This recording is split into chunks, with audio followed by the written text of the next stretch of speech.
नमस्कार दोस्तों, मैं आशुतोष आप सभी का डिकोड एग्जाम के इस डिजिटल प्लेटफॉर्म पर स्वागत करता हूं। आज हम लोग बात करेंगे ब्रह्मांड क्या है, ब्रह्मांड की और इसकी उत्पत्ति के कौन कौन से सिद्धांत हैं।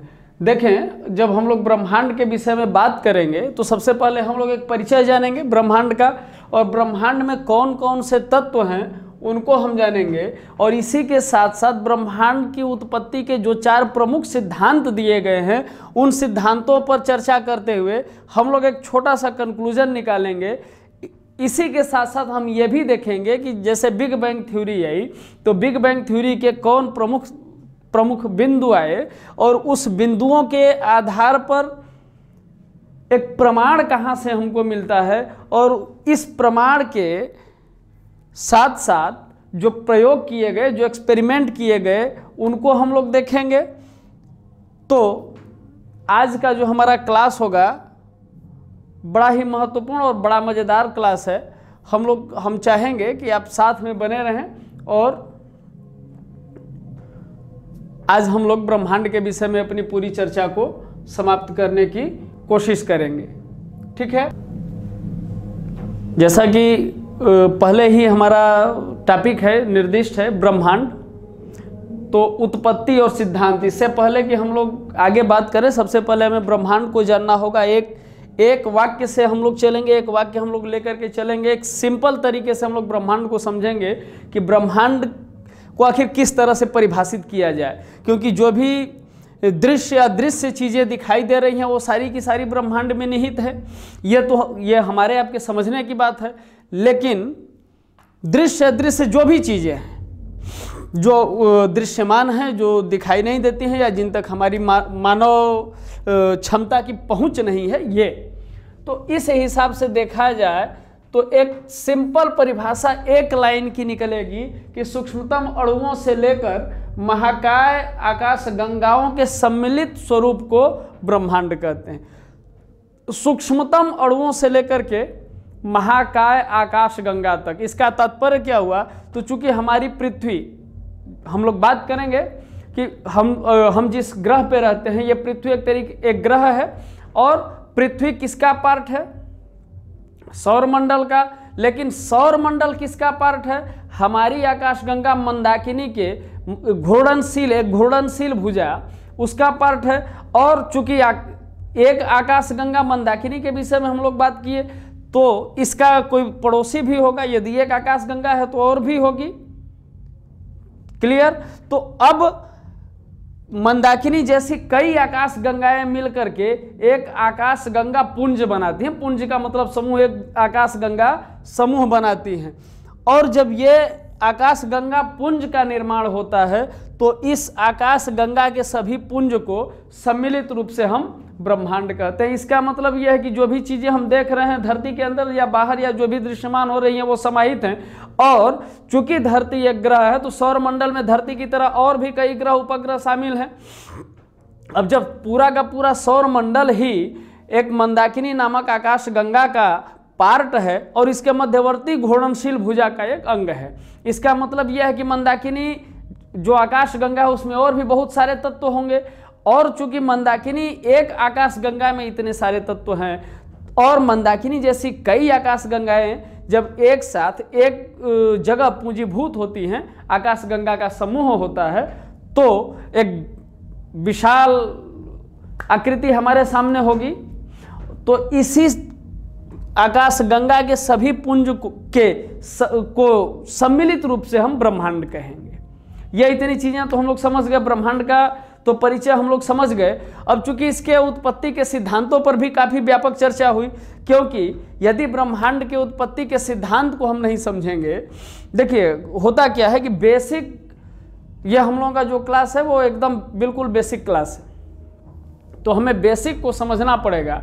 और चूंकि ब्रह्मांड की उत्पत्ति के सिद्धांत से ही हमें आगे बढ़ेंगे हम लोग, तो निहारिका पढ़ने को मिलेगी, आकाशगंगा हम लोग पढ़ेंगे, फिर तारों का विकास क्रम, सौरमंडल, ग्रह, पृथ्वी, इस तरीके से हम पढ़ेंगे। तो शुरुआत कैसे होती है, ओरिजिन कैसे होता है, इसको हम लोग समझ लें। तो इसके लिए कई विद्वानों ने अलग अलग अपने विचार दिए। उसमें कुछ प्रमुख विचार इस तरह से हैं कि महाविस्फोट सिद्धांत बिग बैंग थ्योरी प्रतिपादक कौन?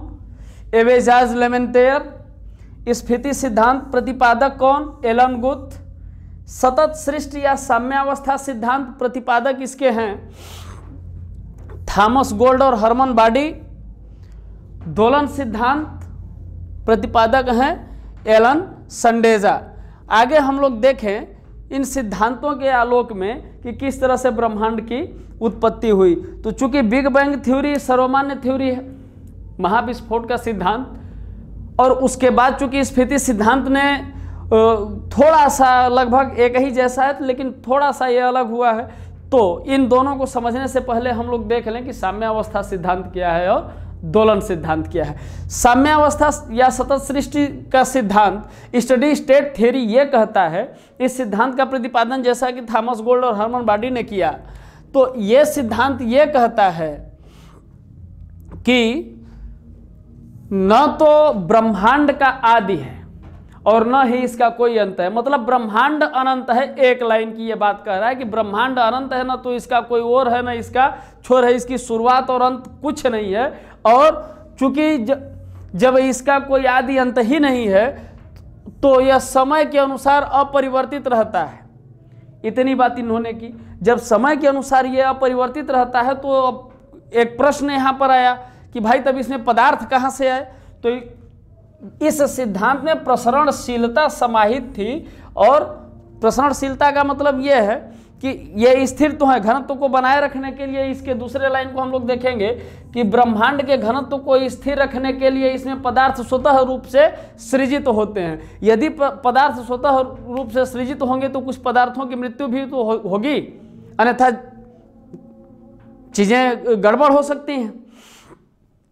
ये ठीक है, वैज्ञानिकों ने कहा अच्छा ठीक है ये, लेकिन ये सिद्धांत कुछ प्रश्नों का उत्तर नहीं दे पाया। और वो प्रश्न क्या थे? वो प्रश्न ये थे कि ठीक है, अपने घनत्व को स्थिर रखने के लिए यह पदार्थों को का स्वतः रूप से सृजन तो करता है, लेकिन इसकी उत्पत्ति कैसे हुई? ये जटिल क्वेश्चन है कि इसकी उत्पत्ति कैसे हुई। यह इस प्रश्न पर यह मौन हो जाता है। सतत सृष्टि या साम्यावस्था का सिद्धांत इस प्रश्न के जवाब में मौन हो जाता है। दोलन का सिद्धांत, तो पहले दोलन को हम लोग समझ लें कि दोलन इस तरीके से गति करना, यानी कि यहां किसी आधार से कोई पिंड हो ऐसे लटका हुआ एक लंब के द्वारा, तो यह गति करता है इस तरह से। झूला आप लोगों ने देखा है ना, झूला स्थिर रहता है, जैसे उस पर बल लगता है तो वो आगे और पीछे ऐसे गति करता है, जितना आगे जाता है उतना ही पीछे आता है। ये तो इस रूप में हम लोग समझेंगे ये झूले का एग्जाम्पल कैसे इस सिद्धांत को वो करता है। क्योंकि साम्यावस्था सिद्धांत को इसने आगे बढ़ करके, साम्यावस्था सिद्धांत जिस प्रश्न के उत्तर में मौन रहा उसका आंसर ये देता है कि लगभग 120 करोड़ वर्ष पहले एक भयानक विस्फोट हुआ जिसके कारण ब्रह्मांड का विस्तार आरंभ हुआ, और यह विस्तार 290 करोड़ वर्ष तक चलेगा। इन्होंने इस प्रश्न का साम्यावस्था के सिद्धांत में जो प्रश्न निहित था उसका आंसर इन्होंने दिया, लेकिन इन्होंने जो बात कही वो ये थी कि ब्रह्मांड करोड़ों वर्ष के अंतराल में क्रमशः फैलता और सिकुड़ता है। वही झूला वाली बात, आगे जाएगा पीछे आएगा, फैलेगा और सिकुड़ेगा। तो जब यह सिद्धांत रहा तो इसमें दूसरी बात क्या आई कि यह क्यों फैलेगा क्यों सिकुड़ेगा? तो इन्होंने कहा कि विस्तार 290 करोड़ वर्ष तक चलेगा, और चूंकि गुरुत्वाकर्षण के कारण विस्तार रुक जाएगा, अब जब विस्तार रुकेगा तो फिर संकुचन प्रारंभ होगा। इस अवस्था को अंतः विस्फोट कहते हैं। हालांकि यह सिद्धांत अपने आप में कितना पूर्ण है इस पर हम लोग चर्चा नहीं करेंगे, इस पर हम लोग विचार नहीं करेंगे, लेकिन इस सिद्धांत ने जो एक कंसेप्ट हम लोगों को दिया अभी इस क्लास को गति देने के लिए, वो ये था कि ये समझ में आ गया कि नहीं ब्रह्मांड स्थिर हो, अनंत हो, आदि हो या अंत हो या न हो, लेकिन इसकी शुरुआत एक भयानक विस्फोट से हुई। ये मानना पड़ेगा कि एक विस्फोट हुआ था। तो अब विस्फोट की ही थ्योरी पे हम लोग चर्चा करें तो इसको कहा गया बिग बैंग थ्योरी, महाविस्फोट का सिद्धांत।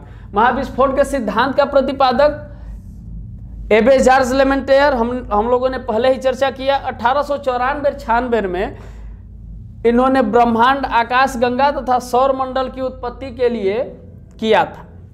बिग बैंग थ्योरी का जब इन्होंने वो किया तो इसमें ब्रह्मांड, आकाश गंगा और सौरमंडल सारी चीज़ों की उत्पत्ति इसमें शामिल थी। और 1967 में रॉबर्ट बोगनर ने इसकी व्याख्या प्रस्तुत की। आगे चल करके हॉकिंस का भी, आधुनिक आइंस्टीन जिनको कहा जाता है, उनका भी समर्थन इस सिद्धांत को प्राप्त था। यह तो हो गया इस सिद्धांत की मुख्य विशेषता सिद्धांत के बारे में। ठीक है कि अब सिद्धांत के बारे में जब हम लोग जान लिए तो हम लोग ये जान लें, अभी तक हम लोग साम्यावस्था और दोलन सिद्धांत देखे। दोलन सिद्धांत में ही महाविस्फोट, एक भयानक विस्फोट की बात कही गई, तो विस्फोट को ही हम लोग देख लें जिसे महाविस्फोट के नाम से जाना जाता है। और इस सिद्धांत में, महाविस्फोट के सिद्धांत का विवेचन यदि हम करते हैं तो 3 बातें निकल करके आती हैं। वो 3 बातें निकल करके क्या आती हैं कि आरंभ में वो सभी पदार्थ, आरंभ में वे सभी पदार्थ जिससे ब्रह्मांड निर्मित है, एक अति छोटे गोलक के रूप में, एक परमाणु के रूप में एक जगह स्थित थे, जिसका आयतन अति सूक्ष्म और तापमान तथा घनत्व अनंत था। पूरे विवेचन में, पूरा विवेचन का मतलब यह है कि सिद्धांत को ऐसे समझा जाए कि पॉइंट ऑफ सिंगुलरिटी, जिसे विलक्षणता का बिंदु कहते हैं, कि सारे पदार्थ एक साथ इकट्ठे थे, एक भयानक विस्फोट होता है, इसका आयतन अति सूक्ष्म था लेकिन तापमान और घनत्व तो बहुत ज़्यादा था, और विस्फोट होता है, उसी के साथ ब्रह्मांड का विस्तार होता है। और इस ब्रह्मांड के विस्तार के एक बार तो त्वरित विस्तार हो गया, लेकिन जो धूल धुआं निकला तो कुछ वर्षों के बाद बड़ा ताप नाभिकीय रिएक्टर होता है, और उस बड़ा ताप नाभिकीय रिएक्टर के परिणाम स्वरूप जो हाइड्रोजन गैस होती है, इस हाइड्रोजन गैस का नाभिकीय संलयन होता है, और यह किस में परिवर्तित होता है? हीलियम में। और जब हीलियम में परिवर्तित होता है तो यहाँ से पदार्थ का निर्माण और तारों का निर्माण होता है, और तारों के पूंजीभूत होने का परिणाम होता है आकाश गंगा। फिर आगे बात बढ़ती है, और चूंकि जब हम लोग तारों का जीवन चक्र देखते हैं तो उसमें एक चीज़ और आती है कि कहीं ना कहीं तारों में सुपरनोवा विस्फोट भी होता है। और तो यहाँ 2 चीजें हमको मिलती हैं कि एक तो पदार्थ एकाकी परमाणु के रूप में है, दूसरा विस्फोट के साथ ही विस्तार होता है। इस विस्तार को आगे एडविन हब्बल ने भी कहा है।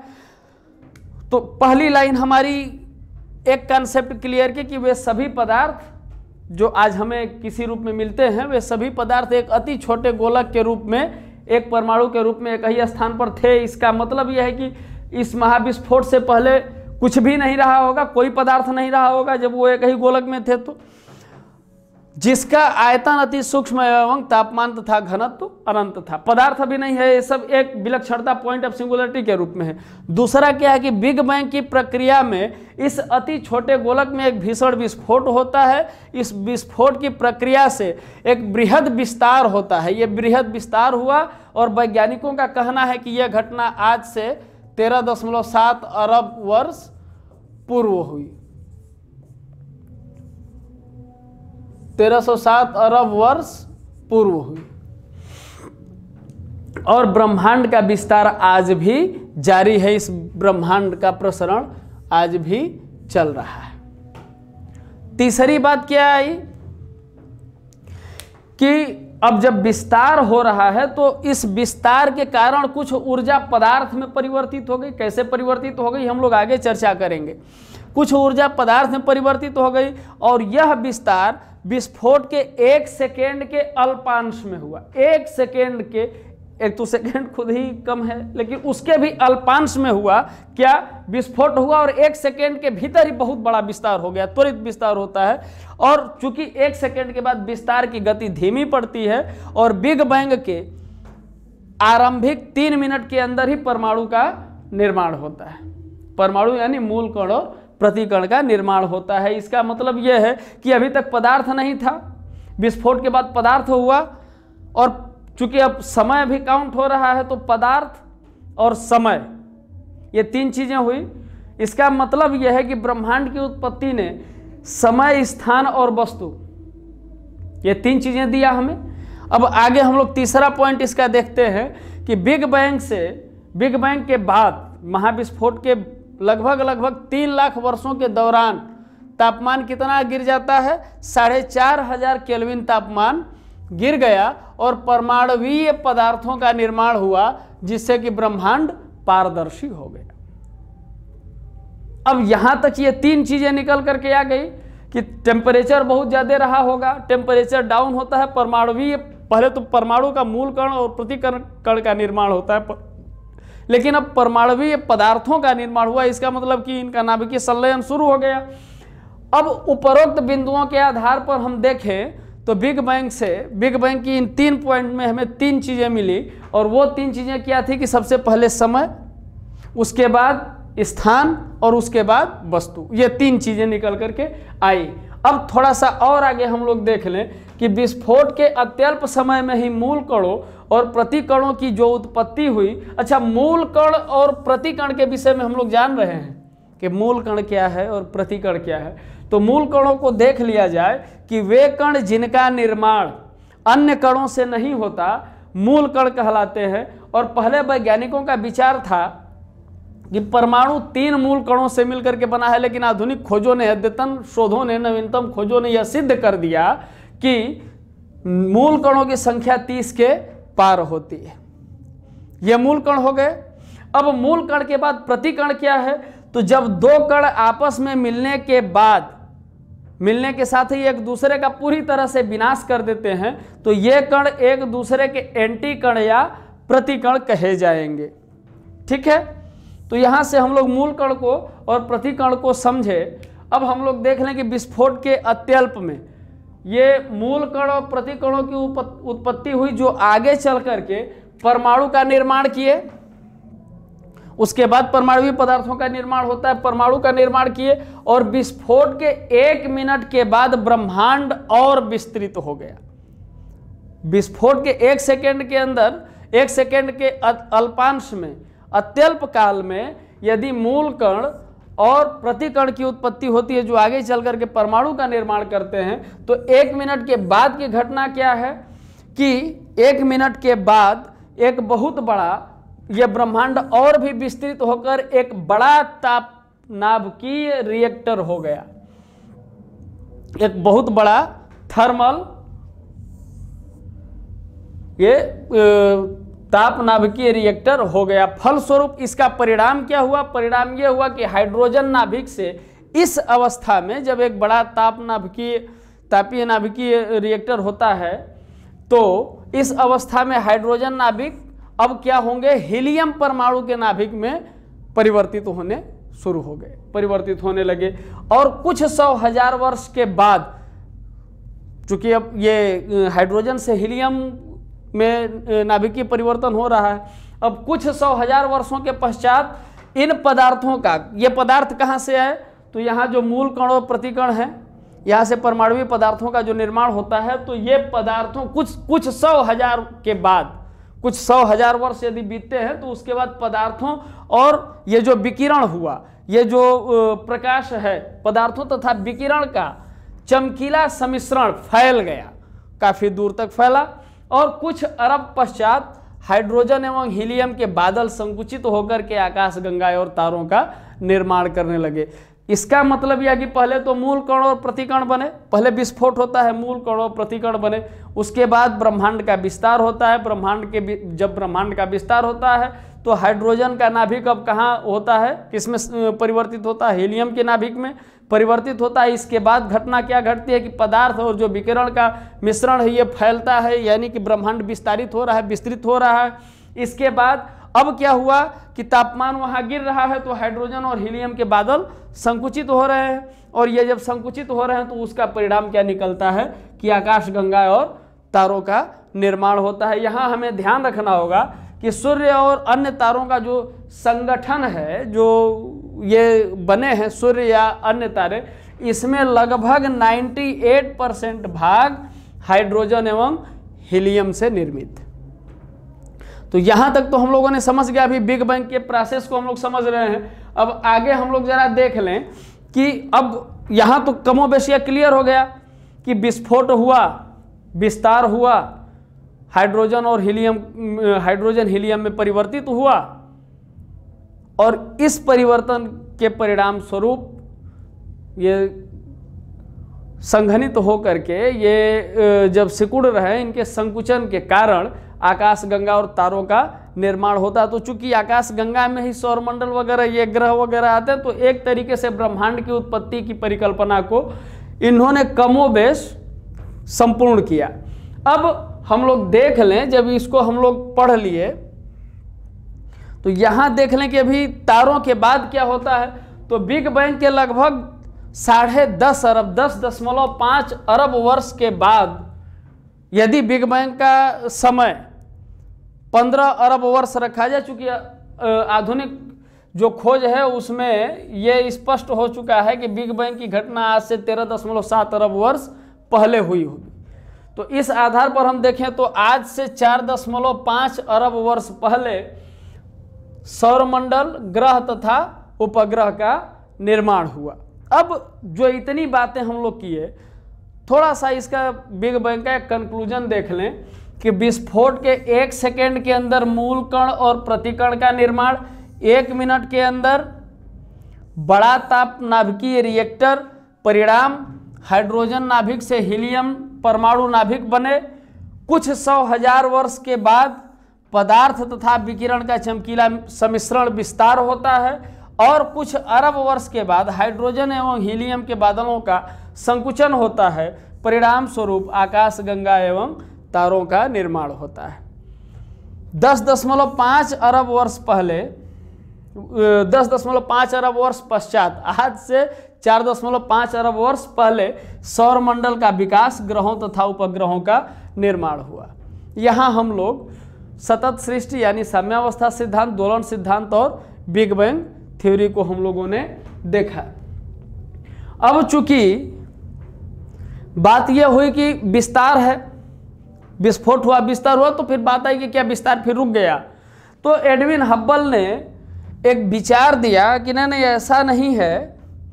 ये जब पॉइंट ऑफ सिंगुलरिटी से विस्फोट होता है, और ये विस्फोट इस तरीके से हुआ, और जब आकाशगंगा बनी तो शुरुआत में इनके बीच जगह काफ़ी कम थी, लेकिन एक समय अंतराल के बाद ये जगह बढ़ती गई, और इसका परिणाम ये हुआ कि आकाशगंगा के बीच में दूरी बढ़ रही है। यह विचार एडविन हब्बल ने दिया था, खगोलविद थे, उन्होंने बताया। अब चूंकि जब एडविन हब्बल ने ये विचार दिया तो एक नए तरीके की विचार, हालांकि उन्होंने अपने विचार को एक गुब्बारे पर प्रयोग करके बताया, जो एक आंशिक रूप से ही सत्य है। गुब्बारे पर प्रयोग से हम ये हमारे समझने के लिए है, लेकिन वो परफेक्ट नहीं है। तो अब हम लोग देखेंगे कि ठीक है, विस्फोट हुआ जब सारे पदार्थ एक जगह इकट्ठे थे, और यहाँ से विस्फोट हुआ, एक एक्सप्लोजन होता है, और इस तरीके से ये फैलता है, और फैलने के बाद यहाँ संघटन जो होता है, आकाशगंगा का निर्माण होता है, और इसके बाद एक कोणीय आवेग के साथ ये आगे बढ़ रहे हैं। और आकाशगंगा का निर्माण के बाद ये जब बढ़ेगा तो ये फैलेगा भी। एक मतभेद हुआ, तो यहाँ देखा गया कि इसको कैसे देखा जाए, कि आपने कह दिया और ये हम मान लें, ये तो पॉसिबल नहीं है। तो इसको समझने के लिए कि आकाशगंगा के बीच में वास्तव में दूरी बढ़ रही है कि नहीं बढ़ रही है, हमें प्रकाश पर डॉपलर प्रभाव से समझना होगा।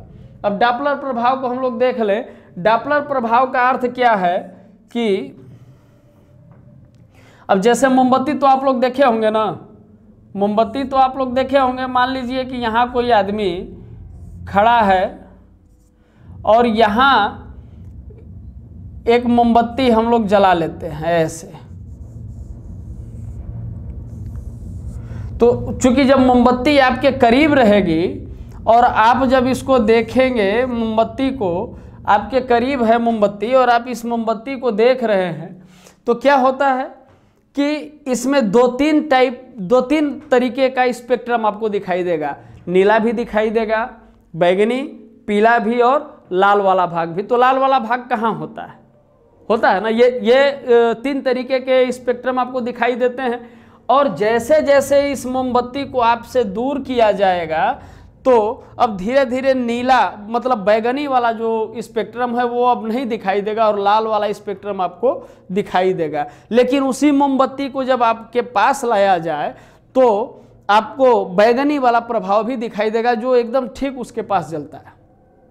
ये क्लियर हो गया।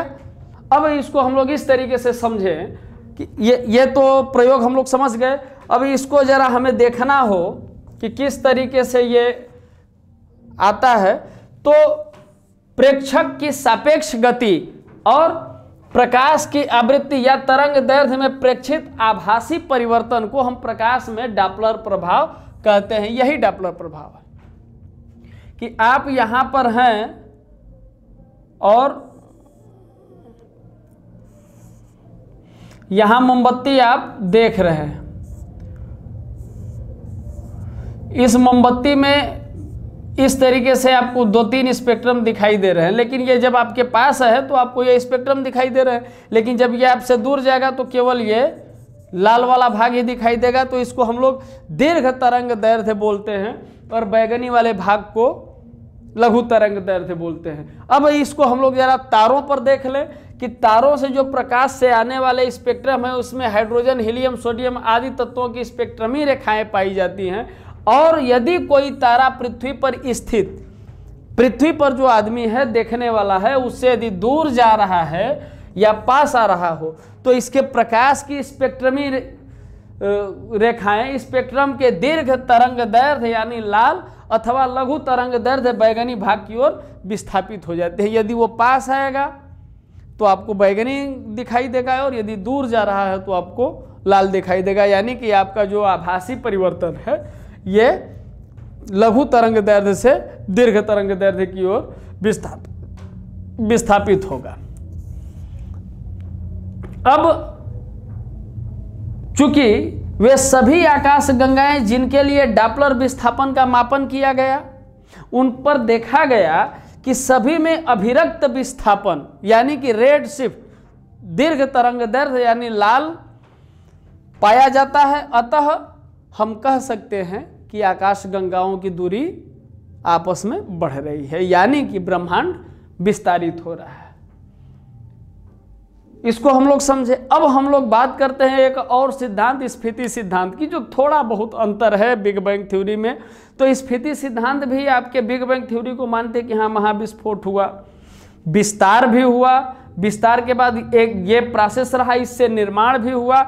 लेकिन फिर अंतर क्या है तो हम लोग देखें कि 1980 में वैज्ञानिक एलन गुथ ने कहा, स्फीति सिद्धांत दिया और चूंकि ये लगभग एक समान है लेकिन इसमें विस्फोट के 1 सेकेंड के अंदर किस प्रकार की घटनाएं घटी इस पर विरोध है। यहाँ भी हम लोग देखते हैं तो एक पॉइंट है, यहाँ से विस्फोट होता है और ये विस्फोट इस तरह से ये भी एक्सप्लोड कर रहा है, फैल रहा है। अब जब ये फैल रहा है तो डार्क एज की बात उसमें भी थी और डार्क एज की बात इसमें भी थी। और एक लंबे डार्क एज के बाद चूंकि संकुचन की प्रक्रिया होती है और उसी आधार पर हाइड्रोजन और हीलियम के आधार पर ही गैलेक्सी और प्लेनेट का निर्माण होता है। लेकिन इसमें एक जो अद्भुत बात कही गई वो ये थी डार्क एनर्जी।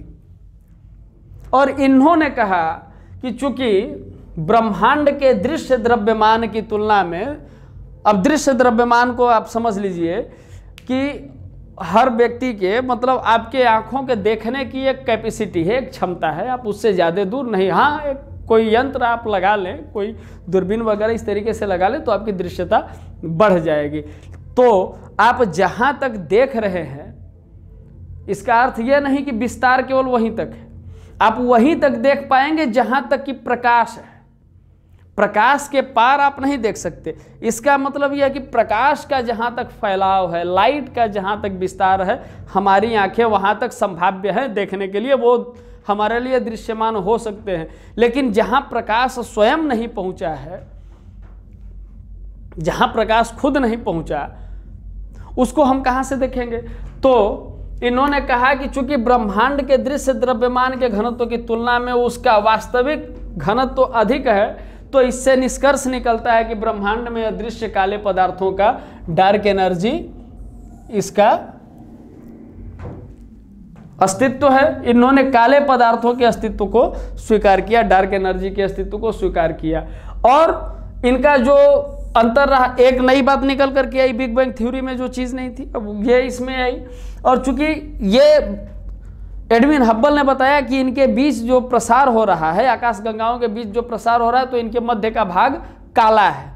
और ये काला भाग फिर स्फीति सिद्धांत में आकर के हमको मिलता है कि ये पदार्थ के रूप में इसको चित्रित करते हैं और कहते हैं कि काले पदार्थ का अस्तित्व है। और विस्फोट के बाद चूंकि अति अल्पकाल में ब्रह्मांड का असाधारण गति से फैला हुआ और 1 सेकेंड के अल्पांश में ही ब्रह्मांड के आकार में वृद्धि हो गई। और वहाँ क्या था कि 1 सेकेंड के अल्पांश में परमाणु बनते हैं और 1 मिनट लगता है ब्रह्मांड के विस्तार में। 1 मिनट के बाद बड़ा ताप नाभिकीय रिएक्टर इस तरीके से तैयार होता है। लेकिन यहाँ अब चूंकि विस्फोट के तुरंत बाद की घटनाओं में स्फीति सिद्धांत बिग बैंग से थोड़ा सा अलग है। इसके बाद काले पदार्थों के समूहन से आकाशगंगा का निर्माण होता है। वहाँ क्या था कि हाइड्रोजन के नाभिक, जब हाइड्रोजन के बादल और हीलियम के बादल संकुचित होते हैं तो इस संकुचन के परिणाम स्वरूप आकाशगंगा और तारों का निर्माण होता है। लेकिन यहाँ क्या होता है कि चूंकि जो ब्रह्मांड का वास्तविक घनत्व है वो ब्रह्मांड के दृश्यमान घनत्व से अधिक है, और चूंकि ये घनत्व ज़्यादा है और काले पदार्थों का अस्तित्व है, तो आकाशगंगा का जो निर्माण हुआ ये काले पदार्थों से हुआ। और इनके विस्फोट से जनित पदार्थों के समूहन से निर्मित पिंडों द्वारा तारों का निर्माण हुआ। आकाशगंगा के निर्माण को हम लोग समझ गए। अभी हम लोग केवल निर्माण देखेंगे, आगे हम लोग पढ़ेंगे आकाशगंगा और निहारिका, इसके विषय में हम लोग पढ़ेंगे, फिर तारों के विषय में भी हम लोग पढ़ेंगे। अब यहाँ काले, इन्होंने कहा, बिग बैंग में कहा गया कि हाइड्रोजन और हीलियम के बादलों के संकुचन से जो संघनन होता है, संगठन होता है, उसके संगठन से आकाशगंगा और तारों का निर्माण हुआ। उन्होंने एक ही थ्योरी दी। लेकिन इन्होंने कहा कि नहीं, काले समूह, जो काले पदार्थों का अस्तित्व है, इन पदार्थों के समूहन से आकाशगंगा का निर्माण हुआ। और इसके विस्फोट से जनित पदार्थ, इसके विस्फोट के बाद जो पदार्थ निकले, उससे उनके समूहन से निर्मित पिंडों द्वारा, उनके समूह से जो पिंड निर्मित हुए, उनका निर्माण, तारों का निर्माण हुआ। और तारों के विस्फोट से उत्पन्न पदार्थों के समूहन एवं संगठन से ग्रहों का निर्माण हुआ। स्फीति ने यह कहा। अब थोड़ा सा हम लोग डार्क मैटर को देख लें कि यह डार्क मैटर है क्या। तो डार्क मैटर के विषय में हम लोग समझने की जो कोशिश कर रहे हैं, तो सितंबर 2007 में समस्त भौतिक शास्त्रियों का सम्मेलन हुआ था नीदरलैंड के एम्स्टर्डम नामक जगह पर, जिसमें 1980 के भौतिकी नोबेल पुरस्कार विजेता जेम्स वाटसन क्रोनिन ने डार्क मैटर और डार्क एनर्जी के विषय में अपना शोध पत्र प्रस्तुत किया। और बड़ा मज़ेदार, उन्होंने कहा कि ब्रह्मांड का 96% भाग डार्क मैटर और डार्क एनर्जी के रूप में है, लेकिन ये ऐसे एनर्जी के रूप में है, ऐसे रूपों में है जिसके बारे में हम कुछ भी नहीं जानते।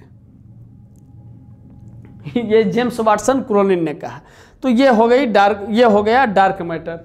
अब चूंकि कहीं ना कहीं से महाविस्फोट के सिद्धांत को मान्यता मिलने लगी थी, अब जब महाविस्फोट के सिद्धांत को मान्यता मिलने लगी तो ये जरूरी हो गया कि महाविस्फोट के सिद्धांत को अब प्रूव किया जाए, क्योंकि ये दोलन के सिद्धांत में भी ये बात सामने आई थी। विस्फोट को स्वीकार किया गया था किसी न किसी रूप में। बिग बैंग थ्योरी ही पूरा का पूरा विस्फोट पर आधारित रही और विस्फोट के परिणाम पर आधारित रही। स्फीति सिद्धांत ने उस विस्फोट के सिद्धांत में थोड़ा सा संशोधन किया, लेकिन जो मूल आधार रहा विस्फोट का वो बरकरार रहा। तो अब कहीं ना कहीं वैज्ञानिकों की सहमति भी हो गई। तो मैप और महाविस्फोट, अब समझा जाए कि मैप क्या है। तो माइक्रोवेव एनिस्ट्रोपी प्रोब नासा का एक खोजी उपग्रह था, जिसे 30 जून 2001 को प्रेषित किया गया था। और इसका उद्देश्य ही था कि ब्रह्मांड की उत्पत्ति के बिग बैंग थ्योरी की ये पुष्टि करे। बाद में इस परियोजना के प्रमुख डेविड विल्किंसन के नाम पर 11 फरवरी 2003 में इसे WMAP मैप, इसका नामकरण चेंज कर दिया गया। तो आप कहीं से कंफ्यूज नहीं होंगे, मैप की जगह पे अब W लग गया। तो इस 30 जून 2001 को जो ये उपग्रह था, इसने बताया कि ब्रह्मांड की आयु 13.7 अरब वर्ष आकलित की गई और इसने भी डार्क मैटर संबंधी तथ्यों की पुष्टि की। इसने भी डार्क मैटर, किसने? मैप ने महाविस्फोट के सिद्धांत की तो पुष्टि इसने किया है और इसने बताया कि 13.7 अरब वर्ष पहले इस तरीके का ऐसा कुछ हुआ। और इसने भी कहा कि नहीं डार्क मैटर है। इसका मतलब कि बिग बैंग थ्योरी भी अपनी जगह पर सही और स्फीति के सिद्धांतों को भी बल मिला मैप से। तो अब कोबे योजना को हम लोग देख लें कि 1965 में बिग बैंग के कोबे योजना क्या प्रश्न पूछता है। तो इसको हम लोग इस तरह से समझें कि जॉन मैदर ने कोबे योजना शुरू की और इनका जो उद्देश्य था कि ब्रह्मांड पृष्ठभूमि विकिरण या प्रकाश के कण फोटॉन का अध्ययन किया गया। और चूंकि ये एक विकिरण का पैकेज होता है और ये आरंभ से ही, ब्रह्मांड की उत्पत्ति के आरंभ से ही, महाविस्फोट के आरंभ से ही ये अंतरिक्ष में पाया जाता है, इनका संचरण लगातार होता रहता है। तो इस पर जब अध्ययन किया गया तो पाया गया कि ब्रह्मांड पृष्ठभूमि का जो परावर्तन हुआ, जो रिफ्लेक्शन हुआ, वो विस्फोट के समय नहीं हुआ, वो बल्कि 7 लाख वर्ष पश्चात का है, जब अणु बने तथा अणु केंद्रकों ने इलेक्ट्रॉन को आबद्ध किया। ये कोबे ने बताया। तो कोबे भी यहां प्रमाणित करता है कि नहीं बिग बैंग ही हुआ था। महाविस्फोट को ये भी एक्सेप्ट कर रहे हैं। अब एक आगे और प्रमाण हम लोग देख लें जो आधुनिकतम है और जिसके लिए पूरा एक समय पूरा विश्व उत्साहित भी था इस चीज को लेकर के, गॉड पार्टिकल या हिग्स बोसान थ्योरी जिसे कहा गया, एक कण खोजा गया। तो ये लार्ज हैड्रॉन कोलाइडर जिसे महामशीन कहा गया, ये एक नया अनुप्रयोग कि ब्रह्मांड के रहस्यों का पता लगाने के लिए यूरोपीय centre for nuclear search CERN ने फ्रांस की सीमा के निकट स्विट्जरलैंड में लगभग 27 किलोमीटर एक लंबी सुरंग बनाई थी और उस सुरंग में लार्ज हैड्रॉन कोलाइडर में बिग बैंग जैसी स्थिति उत्पन्न की। अब बिग बैंग जैसी स्थिति उत्पन्न करने का क्या परिणाम, क्या अर्थ है? तो आज से 13.7 अरब वर्ष पहले जितनी ऊर्जा की आवश्यकता थी उतनी ऊर्जा की वैज्ञानिकों ने उत्पत्ति कैसे की, उतनी ऊर्जा को वैज्ञानिकों ने कैसे कंक्लूड किया। तो 30 मार्च, ये याद रखेंगे कि 30 मार्च 2010 को प्रोटॉन बीमों की टक्कर, प्रोटॉन बीम की टक्कर लगभग प्रकाश की गति से, प्रकाश की चाल से सफलतापूर्ण इन्होंने इस महामशीन लार्ज हैड्रॉन कोलाइडर में कराया। और इस टक्कर से असंख्य आंकड़े प्राप्त हुए और सब एटॉमिक पार्टिकल की खोज हो सकी, जिसे गॉड पार्टिकल कहा गया, जो अभी तक केवल कल्पना में था। और ये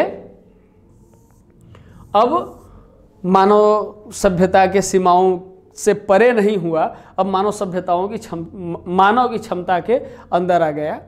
अब इस पर हम चर्चा कर सकते हैं। हम का मतलब पूरी मानव सभ्यता, आने वाली सभ्यता, इस गॉड पार्टिकल पे अब एक नया कॉन्सेप्ट वो तैयार कर सकते हैं। गॉड पार्टिकल को लेकर के बहुत सारी खोज हो सकती है। अब हम लोग एक निगाह देख लें कि ये अब सिद्ध हो गया कि ब्रह्मांड की जो उत्पत्ति है वो कब हुई? 13.7 अरब वर्ष पहले। कैसे हुई? महाविस्फोट के द्वारा। और चूंकि जब महाविस्फोट हुआ तो इसका विस्तार हुआ और जितना ये दृश्य घनत्व है इसका, इससे बड़ा घनत्व है और इसमें काले समूह भी पाए जाते हैं। चूंकि जैसा कि हम लोगों ने देखा था डार्क मैटर में कि ब्रह्मांड का 96% हिस्सा डार्क मैटर या डार्क एनर्जी के ऐसे रूपों में है जिसके विषय में हम लोग कुछ नहीं जानते। तो ये क्लियर हो गया। अब उत्पत्ति को हम लोगों ने देखा, उत्पत्ति का समय देखा, उत्पत्ति के बाद इसका विस्तार देखा। और चूंकि ब्रह्मांड में ही आकाशगंगा हम लोग एक कथन लेकर के चले थे ना, सूक्ष्मतम अणुओं से लेकर महाकाय आकाश गंगाओं के सम्मिलित स्वरूप को ब्रह्मांड कहते हैं। आकाशगंगा का जो सम्मिलित स्वरूप था, उस आकाशगंगा में अलग कर दें तो तारा भी हो जाएगा, सूर्य भी होगा, सौरमंडल और ग्रह उपग्रह ये सारी चीज़ें आएंगी। तो हम लोगों ने देखा कि हाइड्रोजन से हीलियम, परिणाम स्वरूप आकाशगंगा के बाद तारों का गठन होता है, और इसी में फिर आगे चल करके सौरमंडल, ग्रह और उपग्रह का गठन होता है। आज का क्लास कैसा लगा आप हमें कमेंट करके ज़रूर बताएं। फिर हम लोग मिलते हैं अपने अगले क्लास में। थैंक यू, बहुत बहुत धन्यवाद आपका। नमस्कार।